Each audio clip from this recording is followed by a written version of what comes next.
individual truth, but the truth of our ancestors.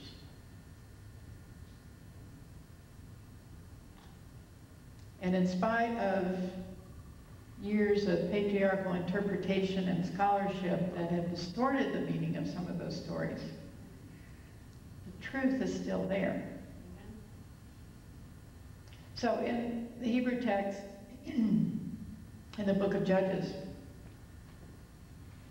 I don't know if you know this story, it's often talked about as the story of the unnamed concubine, because we never know the woman's name who it describes.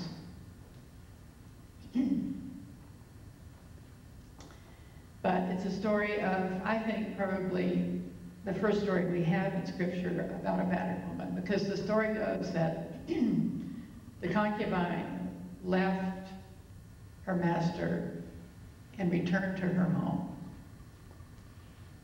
Now, why did she do that? Because everything was fine, and he went to get her. Sounding familiar? And when he got there, he was welcomed by her father, who wined and dined him for a week. And then he prepared to take his concubine back home. And as they returned home, night fell and they needed a place to stay. And the custom of the time was travelers would go into a village and then someone in the village would take them in. This was the hospitality code, which was very, very important in the custom of people. And the point of it was not just, to have a nice meal and a place to sleep, but a place of safety, to be taken in for the night and to be safe. So this man came and saw them there and took them in, fed them, gave them a place to stay. Only late at night, there came a banging at the door, and there was a gang of men at the door.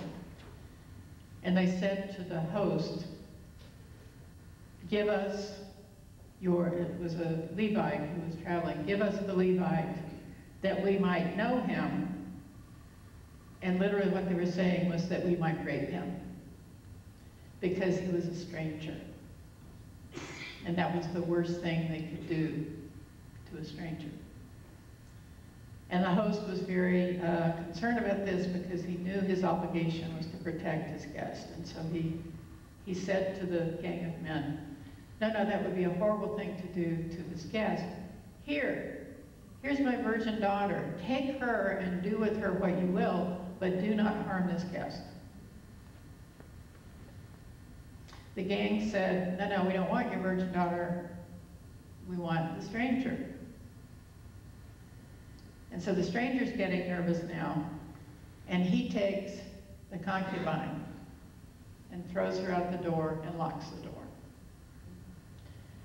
And then he finds her the next morning collapsed on the doorstep because she's been raped and beaten throughout the night.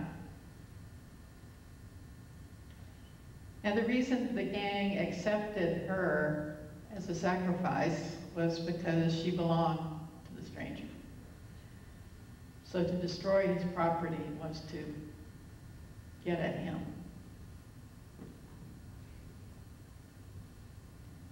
He gives her up to protect himself.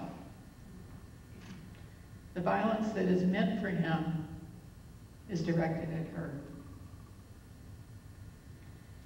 And after he gets home, he picks her up and puts her on the donkey, and they go home. And when they get home, the text says that it doesn't indicate whether she's alive or dead at that point.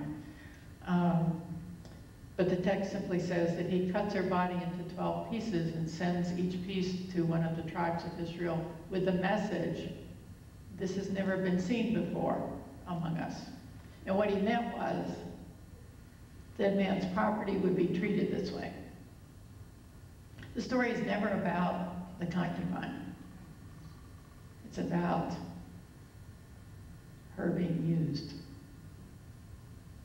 And then after this, there's a war, of course, in which hundreds of other women are raped and killed in the process.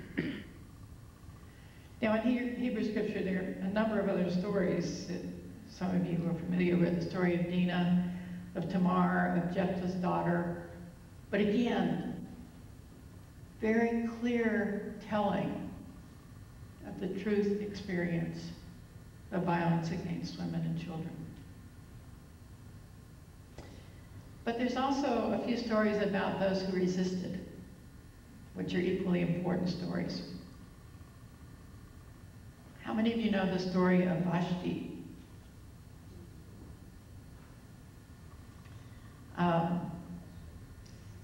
I never heard of Vashti until I was in ministry. I never heard about it. Seminary. But Vashti, it's in the book of Esther, if you want to go back and read the story.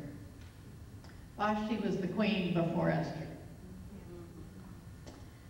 And we know about Esther, we learn about Esther and her courage and so forth in saving her people, but we really never heard about Vashti, many of us. But it's an interesting story. Vashti is described as a beautiful queen. And the king is having a party for his cronies, kind of a fraternity party. Goes on for a week.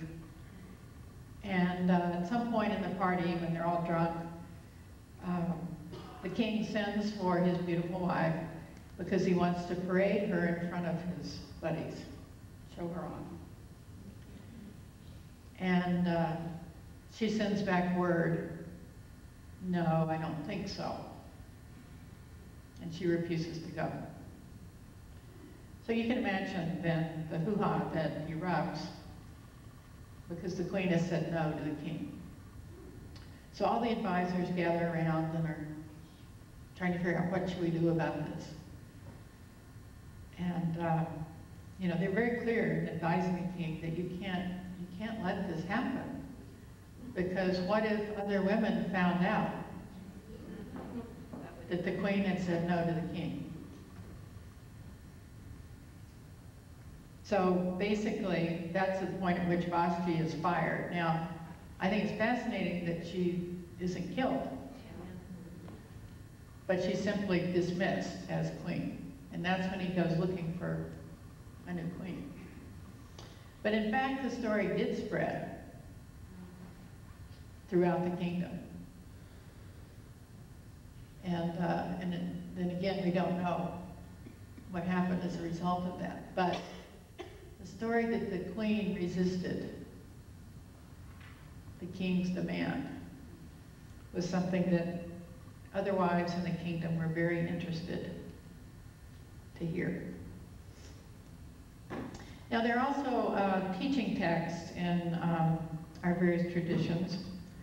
And one I mentioned earlier in Christian Testament is in Luke's Gospel, the story of the Good Samaritan, which seems to me such a basic story about how we treat one another, and particularly in response to violence and abuse that is inflicted on someone. So there's a man lying in the gutter, could also be a woman lying in the gutter, who's been beaten up and is unable to take care of themselves. And so the story goes that the priest walks by, sees the situation, passes on. The Levite walks by, sees the situation, passes on. So the community leaders, the Samaritan walks by and stops. And part of the reason that that's important in the story is because the Samaritan is the outsider, the marginalized person, the least likely, and the person who's not even acceptable in the community. But that's the person who stops. We might say today that it's the illegal alien who stopped